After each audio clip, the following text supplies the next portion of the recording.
YouTube, how's it going? The Goat House is back, reacting to Daniel Jeremiah's mock draft 3.0. He said there'll be chaos, and it's definitely a pretty interesting one here, so excited to break it down.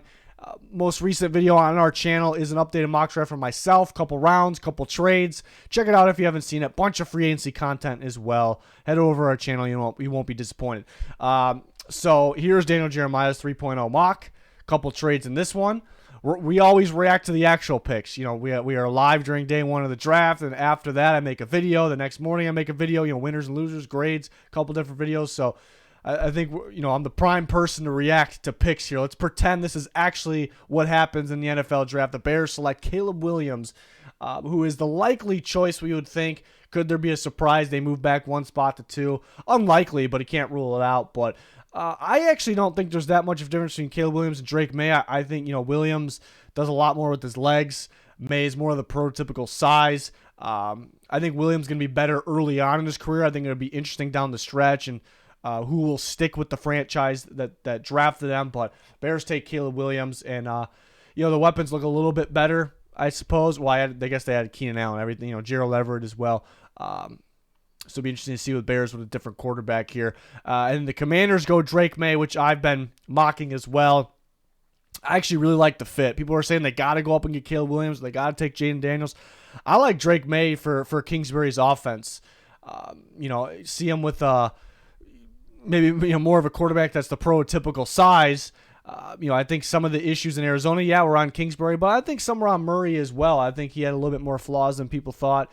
You know, May, I like how sneaky May is with his legs as well. You know, converting on third downs, actually more first downs on third down, you know, than Caleb Williams, anybody in this draft actually. So I actually like that fit for the Commanders and the Patriots, who could be, I had them trading actually in my mock draft yesterday. Could be a trade candidate team, but they do badly need that quarterback in the future, and you have an opportunity with Jaden Daniels here.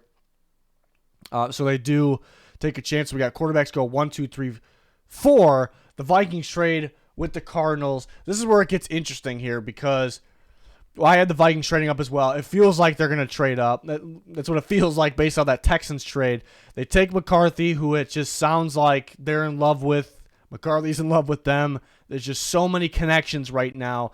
That makes it interesting. I don't know. Could that be smoke? There's just so much. It's like almost too obvious that is like the match. You know, that's who the Vikings are going to get. Like it's almost too obvious. Remember at this time last year, you know, it seemed like this team was taking that quarterback, that team was taking this quarterback, and it all really, you know, especially the Texans were supposed to pass on Stroud. They didn't do that. The Colts were supposed to take Levis or Stroud if he fell. They didn't do that. So never really know here. But the Vikings, it's definitely possible they could view him as a fit.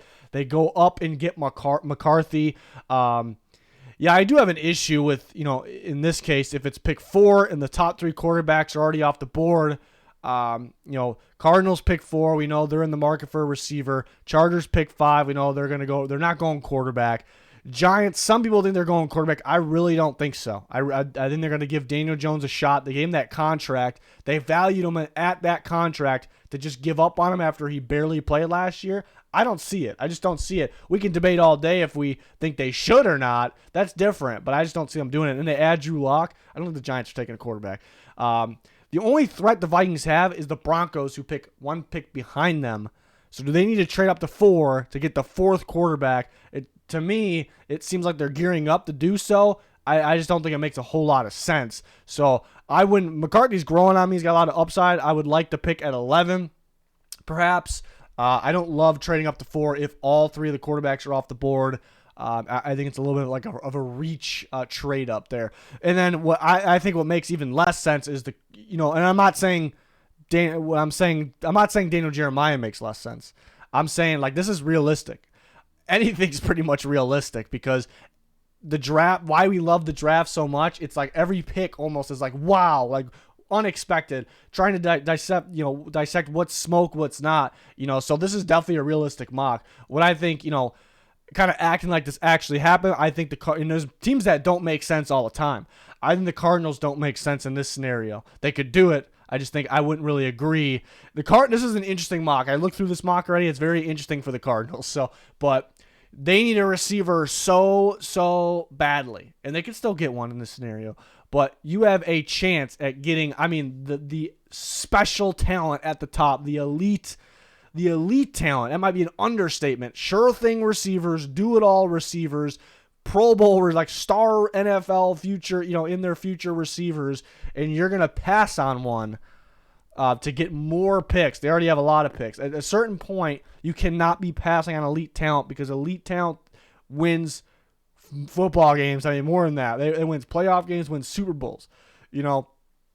Everyone wants to get, those are the guys, the elite. A lot of teams let guys walk. We see guys going to new teams in free agency.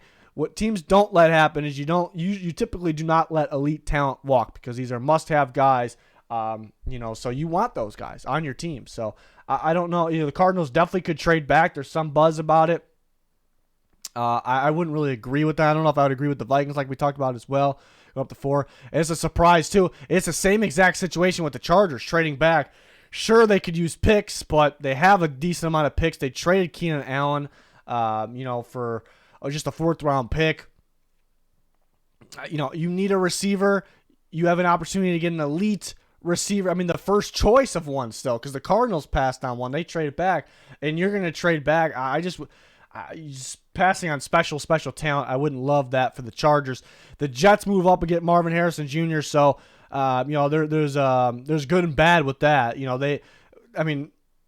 That's pretty crazy. They go up and get Marvin Harrison Jr. They pair him with Garrett Wilson. They pair him with Aaron Rodgers. I mean, that team's going to be scary this year as long as Aaron Rodgers stays healthy.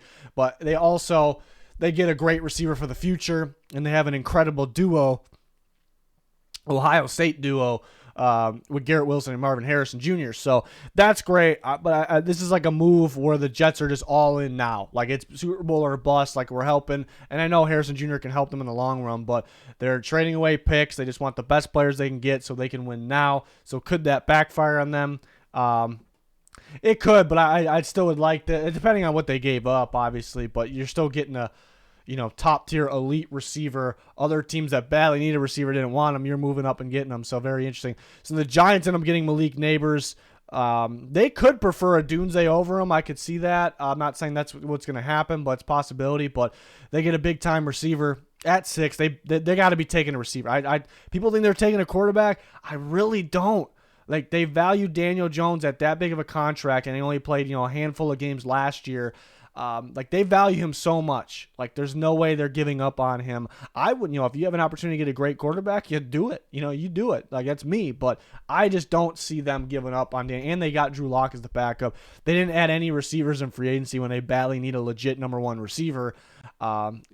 Signs point towards them taking a receiver, and they might have an opportunity at an elite one here. So they take one, and Malik Neighbors, do it all type guy. Titans take Joe Alt. There's a couple other offensive linemen they can go with.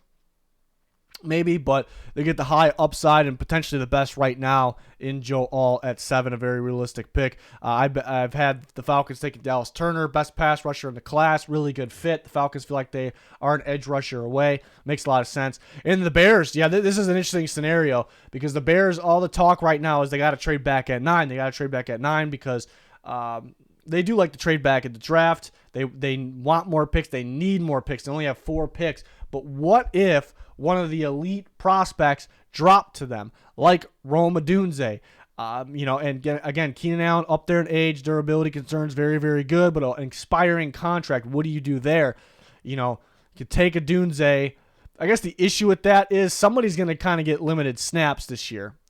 Because they're not going to give 3 receivers like full 100%, 90% plus snaps all year. That's the only issue. You're having a really good receiver to kind of take a snap cut, basically. But that doesn't mean you pass on elite talent. I think the Bears I think they would surprise people. I think they'd be on the clock, and everybody, fans would be like, Odunze still, we got to take him. And I'd agree with that. I think they're going to trade back either way. Unless they have their pick from all 3 receivers, maybe their number 1 receivers on the board still. But I think with all these trades and only having 4 picks, they might be like already predetermined, which I don't love, but to trade back. But you can't pass on elite talent. We'll see if they have this opportunity to take a Dunze, but I would like this pick. He's going to be a top 6 player in the draft for me. Elite grade for me. It'd be great for the Bears at 9. They have 3 ridiculous receivers then, and then for the future, it's DJ Moore and Odunze. While Odunze is progressing, getting better, it's an incredible duo. So I would like this for the Bears. So the Chargers traded back and they got Talise Fuaga. You have an opportunity at getting one of those elite receivers. I would take one, especially in there. Like, you got to replace Keenan Allen, who's a do-it-all receiver, and Mike Williams. You need a do-it-all receiver, elite prospects. So I wouldn't really agree with them doing that, but it's possible. There's some talk about it. They could use a right tackle and upgrade over Pipkins, and Fuaga would be that right tackle. So the protection would get a little bit better here for Justin Herbert. But, man, need a receiver, and you had an opportunity to get a great plug-and-play, great one, day one. Like, could be a Pro Bowler instantly. So it's tough. Them and the Cardinals, it's tough there.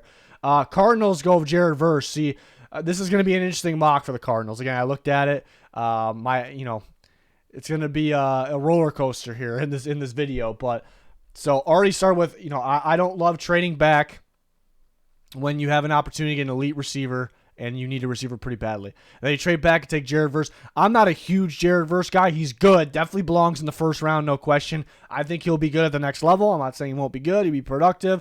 He's a little tight. He's a little, one speed, mainly a bull rush. Not a lot of bend to him. He does show up in big moments. There's other pass rushers I like better. So them passing on an elite receiver talent to get Jared Verse here, I would not love it. Even though I think Verse will be a good player in Gannon's defense, I would dislike this one. I would grade it pretty low. So I would not, they could do it. I hope for their sake they don't. But the rest of this draft becomes interesting. I mean, it makes you think a little bit. We'll see. Broncos take Brock Bowers. They badly need a quarterback right now, but it doesn't mean, hey, there's 4 off the board. Do we reach for one? Doesn't mean that necessarily. Maybe just too good to pass. I think Sean Payton would like Brock Bowers. Then the surprise here, one of the biggest surprises of this mock, the Raiders take Michael Penix Jr. He thinks it's a pretty good fit, and they definitely need a quarterback. The top 4 are off the board. It wouldn't completely shock me, and this is kind of a shocking one probably to people here. There's a shot he goes second round. I mean, there's even a world where he goes early third. I think he's much better talent than that. But if he didn't have the durability concerns or the past injuries, I think we would be talking about him in this range. So that kind of says, yeah, maybe he's worth this pick for the talent. It's a little, risky, of course, because it's a different, it's a college-style offense there in Washington, and he had all day to throw. He was barely pressured until the national title game, where he was off his game because of it. He was limping around because of it, just a little off. And he had some crazy receivers, obviously, but a pretty good situation with the Raiders there. The question is the injuries. And he didn't help himself in that national championship. Yes, he made it to the national championship game. He didn't really help himself. I wouldn't even say because of his play, but you do wish he played better. Those big-time guys, they usually step up in the, C.J. Stroud. What was his best game ever? Against the Georgia Bulldogs. So it means something there. But the biggest issue with Penix in the national championship game, he was limping around all game. Yeah, it shows the toughness. I love that. I love his arm talent. I love he's a winner. But a guy that has a knock about past injuries and he's limping around all game and he's not able to play his best because of it. It's not the best sign there. But this would be kind of wild. At the same time, maybe it wouldn't completely shock me. That would, to me, Penix, if you draft Penix like this, I think you got to start him. I think you got to start him right away, but I could see them starting Minshew, so that'd be pretty interesting with how the Raiders' approach would be. Saints go Alu Fashanu. Another guy I'm not a huge fan of. I know a lot of people are high on him. There's a lot of tackles I like better. I just wasn't in love with his tape this year. I actually thought it was better a year ago, which you could say the talent's there, but sometimes with those tackles, they have one really good year, and it's like, and then maybe they go back to a school and they were going to be a top pick. They go back to school for a year, an extra year, and then they kind of drop off and they never really end up the same. So, I wouldn't mind him late first, maybe. Again, I'm not super high on him, but I wouldn't love this pick. It was funny because he's talking about replacing Trevor Penning. I wasn't a Trevor Penning guy, but the Saints picked him around this range, and I just liked the fit. I didn't really love the player, but I liked the fit, so I actually maybe graded a little higher than I was originally going to. But it kind of proves that, fit's cool and all, but hey, let's just get the best players. Let's get the best players in the draft because they have a long time to learn and become a fit. Let's just go out and get the guys with the highest upside, that they're the best players, the most talented players. So it's good proof there. But yes, I wouldn't love that for the Saints. Colts take Quinion Mitchell, which that's the first corner off the board over Terrion Arnold. I'm more of a Terrion Arnold guy, but it's a solid 1 and 2, Arnold and Mitchell. I think some teams definitely will have Mitchell higher than Arnold, but I think most teams will have Arnold, so we'll see. But Colts grab that corner that they badly need. That kind of makes some sense there. Seahawks go Troy Fautanu, who I'm a big fan of. I love his tape, love his game. Ryan Grubb, who was his offense coordinator in Washington, is with Seattle. They're our offense coordinator. They would probably play him at guard. That's interesting, though, because he was so good at tackle for Grubb, but they would probably play him at guard in this scenario because they need to guard more. But I think he's got Pro Bowl potential either way, no matter what position he plays there. Terrion Arnold, this would be great. This would be A+ scenario for the Jacksonville Jaguars. They get the top corner. If not, is the second corner, but when can you get this top tier of a corner down at 17? Well, the quarterbacks, receivers, and tackles push him back, and the Jags get a legit corner to pair with Tyson Campbell. Fantastic for the Jacksonville Jaguars. And this is an A+ pick as well for the Bengals taking J.C. Latham. I think he's going to go earlier in this. I think he has potential to be the first tackle off the board. Very big dude. I mean, I guess the worry is how this, the twitchy, quick guys, are they going to get by him, off the snap? But he moves pretty solid for a big dude. Obviously, a lot of power. Right tackle, plug and play for the Bengals. I think that would probably be an A+ pick as well. The Rams take Laiatu Latu. They can use another pass rusher. Is a guy with a ton of production at UCLA. Will be a top 3 pass rusher on my board for sure. So this would be a solid pick for the Rams. Byron Murphy's still there, though. Maybe you have to take him. It's a stud defensive tackle. He's a little undersized. I think he has plenty of length, though, for his size. Trying to replace, it's impossible to replace Aaron Donald, but that's a pretty good attempt at it, I think, with Byron Murphy. So a couple good options for the Rams. So, again, good players will be down here at the bottom of the first. I think there's some extreme talent at the bottom of the first and there's extreme talent at the top. I mean, you have elite talent at the top as always, but because teams badly need quarterbacks and because McCarthy and Penix went up there and because the tackles are coming off, if you're picking late first and you need something other than quarterback, really, you're set pretty good. So again, that's why I don't really understand the Texans straight out of the end of the first round. Steelers take Tyler Guyton, so they get a tackle. Again, like last year, does Guyton start right away? A little bit of like a raw prospect. Could they go receiver? Broderick Jones didn't even start right away, but I thought he looked pretty solid at the end there. So we'll see. I don't know if the fans will be thrilled about the Guyton pick there at 20. But it could be one for the future. The Dolphins take Graham Barton. It's a little early for me for Barton, but I do like him at guard. He played tackle, but I like him better at guard. But the fact that he can slide over to tackle if you absolutely need him to, that's pretty good. I guess that's good for the Dolphins because you probably start him at guard. Yeah, because you lose a guy like Robert Hunt, but Armstead has his injury concern, I guess, durability concerns. If you run out of tackles, you could slide Barton over tackle, so it kind of helps you multiple ways. But in terms of talent, I think there's more talented guys on the board at this point. Eagles take Nate Wiggins, so they get an athletic playmaking corner there.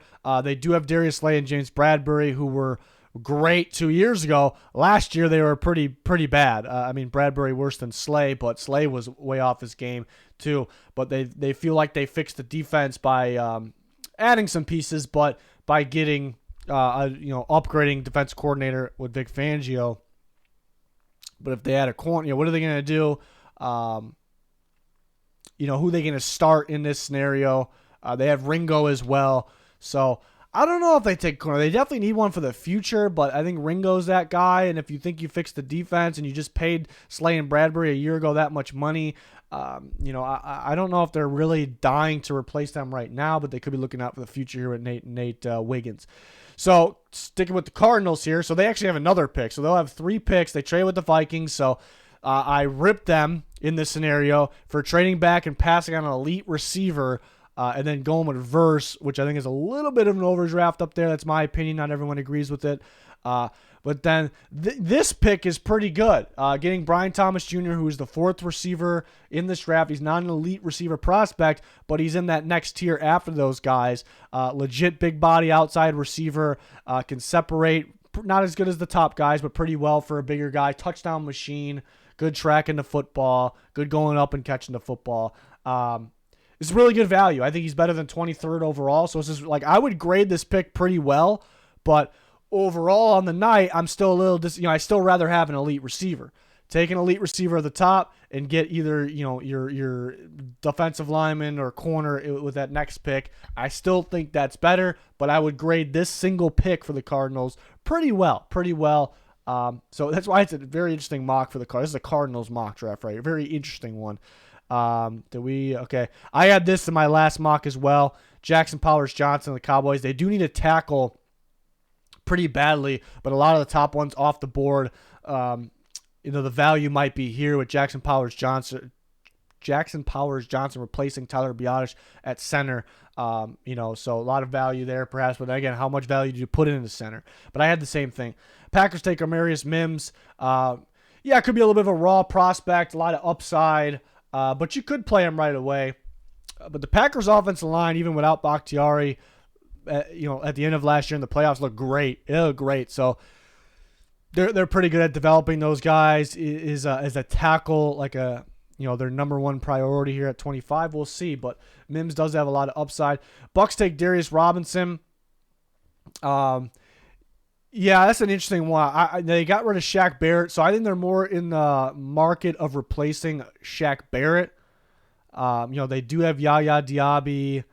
They do have Joe Tryon Shoyinka. Robinson to me is in that scheme is more of like a 3-4 end. I suppose they can use him there. They have Logan Hall. They're trying to get that to work, obviously. To me, Robinson's either a 4-3 end or a 3-4 end. He's he's physical, a little on the slower side, obviously. I don't know if this is exactly what the Bucs are looking for, but they, Todd Bowles could be intrigued by Robinson. Different type of player. So there we are at the Cardinals again.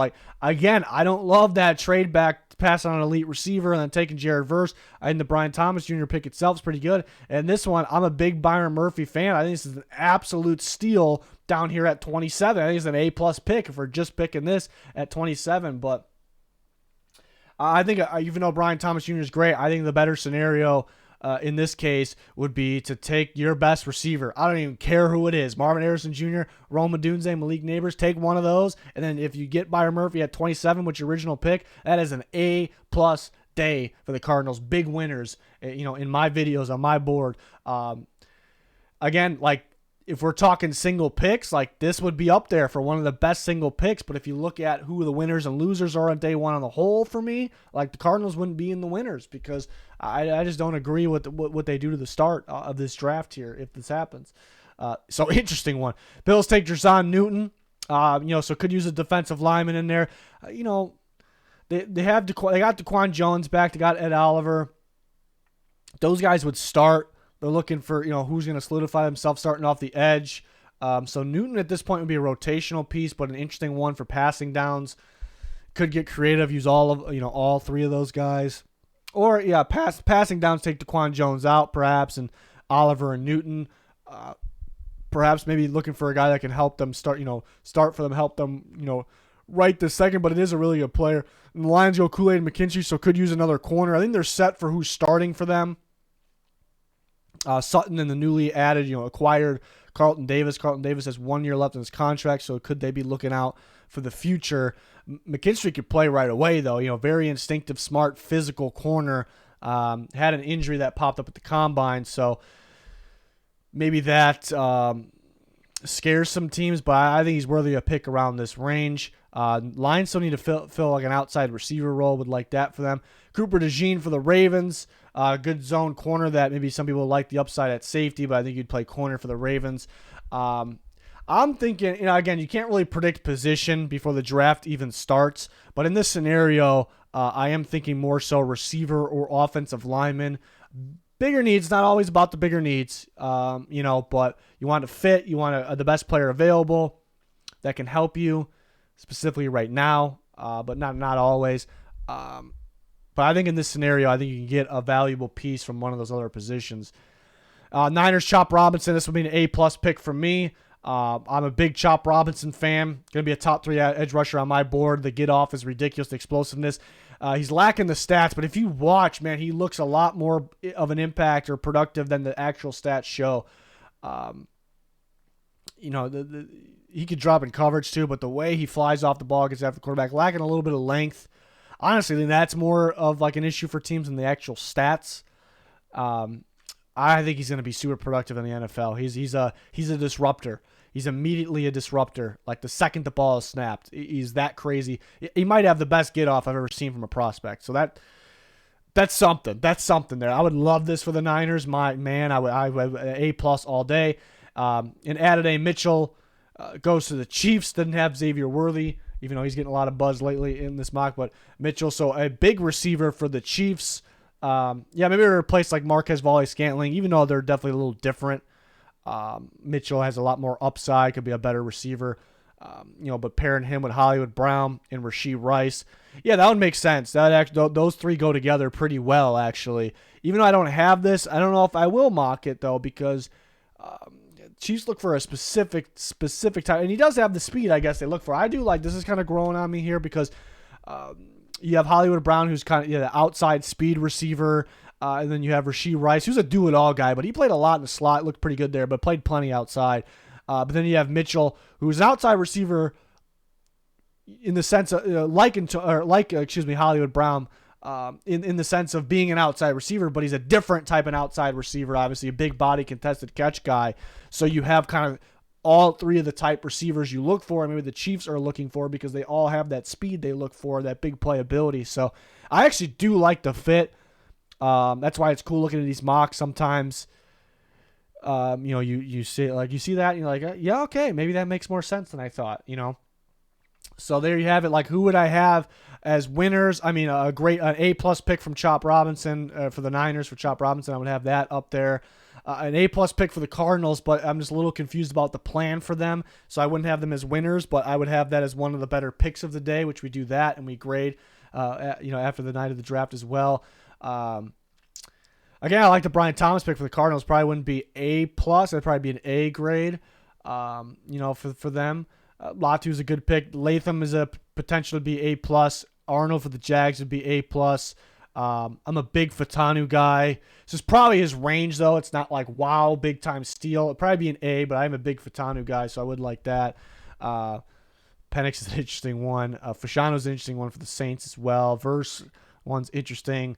I would give the Bears probably, if they actually did that, A or A+, because it's possible he can go here, but it's an elite prospect at the top, like a potential top-tier future receiver. Like, that's something. Perfect pick for the Falcons. It's just not wow, like A+ wow, because you're kind of expecting it, so that's kind of how I grade it. I don't want to throw out A+s everywhere. Again, same thing with Neighbors, but we expect that to be the possibility there. Jets, good big-time player. Have to trade up to get him. I like Drake May with the Commanders a lot, so kind of who I listed would be the biggest winners, and the Bears would probably be close to being up there. Jaguars definitely be up there. The Bengals probably be close. Not too many, because the Cardinals have some great picks, but it's hard to call them winners. I'd say the Niners, the Jags, the Bengals, just because you get a guy that has potential to go a lot earlier in that, and you get a plug-and-play starter, and the Bengals badly need to they've been saying it for years, they badly need to get better on the offensive line, and specifically right now, right tackle. So you check everything there. Value, everything. So I think they would be a big winner for me as well. Yeah, I think I would do the Bears too. Getting Odunze at 9 is a top 6 player. I see a little bit of Davante Adams in him. That's why it's crazy, because Marvin Harrison Jr. is kind of his own guy. Maybe a little bit of Jefferson in terms of how we get separation, but he is different than Justin Jefferson. And Neighbors, I think he's his own guy too. I've seen some a better version of DJ Moore, like a guy that can play slot outside, really good after the catch. But the guy that I think I see a mixture of, like, I legit see it. Like, I see Davante Adams in Odunze. I see like if you took Davante Adams, DeAndre Hopkins, and something like, it's nowhere really near the same of the full Stephon Diggs, but the way he kind of tracks the ball and catches it downfield, I don't, he's not as good as, excuse quick as Diggs. He's a different body type in my opinion, but man, when I watch Odunze, I see like glimpses of a legit elite receivers. Like, I don't like the forced comparisons, and there isn't like I'd say Davante Adams is probably the closest one. So, like, he's a special. Like, I can see any of these three being the best in this class. So, and I think the Bears would actually make that work too. It's interesting because I've been thinking about fits. I eventually do a fits video, and for Waldron's offense, Malik Neighbors makes a ton of sense because obviously he had DK Metcalf, who's obviously an outside big body receiver. That's just what he is. There's really no coach that's going to change him, or he's going to do this in a different, on a different staff system, whatever. What Waldron did with Lockett, which was a lot of playing outside in the slot, like shifty, gets open, and then when JSN started emerging, he did the same thing, like, because he was known as a slot receiver. He played a lot in the slot, but he did play outside a little bit. Him and Lockett were like, when you're there, and you flip, and they're both like quick separators, and Neighbors is a 50-50 guy when in terms of in the slot, outside, quick separator, really smart after the catch, really good after the catch. It just feels like a Waldron guy. But you have DJ Moore and Keenan Allen. Those are two guys that, those guys play a lot in the slot, and they also can play outside. Keenan Allen probably can play in the slot a little bit more than DJ Moore, perhaps. So factoring in who they have, Odunze, that legit outside receiver, that this is what they don't have right now. So it's why you can argue a couple different fits there, but complementing what they have is what makes it a huge fit there. So I would actually really like that for the Bears. I don't want to say I worry they're going to trade back, because they could be great. If like Odunze's not on the board, if those three receivers are off the board, and Dallas Turner, which I don't know if they would view Dallas Turner as a fit anyways, but if they're off the board, they trade back, I'm probably going to like it. I think there's guys worthy of that pick that probably aren't, like Byron Murphy. I would actually like that pick, but I think you could trade back and get him. If the Chargers trade back to 10, I'd actually watch out for that, though. I just don't want the Bears. I don't want anybody to pass on elite talent when they can definitely use that elite talent. That's what I kind of worry about there. So I don't like predetermining things, because you can't. There's teams over the past. That's why the Commanders front office got fired. They were predetermining their picks, and I said this for years. I kept predicting who they were going to take. They were predetermining no matter how the board fell. Like, surprising guys fell to them, they didn't care. They trade back, or they still pick the guy that they wanted to take. You can't predetermine things. Draft holds a lot of surprises. Sometimes some big time players can drop to you. So this was an interesting one for sure. I was excited I got the chance to get in here and break it down. Check out my mock draft, just went up. It's the most recent video on the channel. That's my actual predict a pick. I think a little more realistic trades, but everyone would be different. And I actually have the compensation on there, like what the trade would go for, like what teams would get. We have a bunch of free agency and trade videos on the channel as well, grading a lot of things, so check those out. Follow us on Twitter for instant updates. Check out our sponsors, GLD Shop, Liquid IV, code GOAT for a percentage off. It's going to do it. Thanks for watching. Goodbye.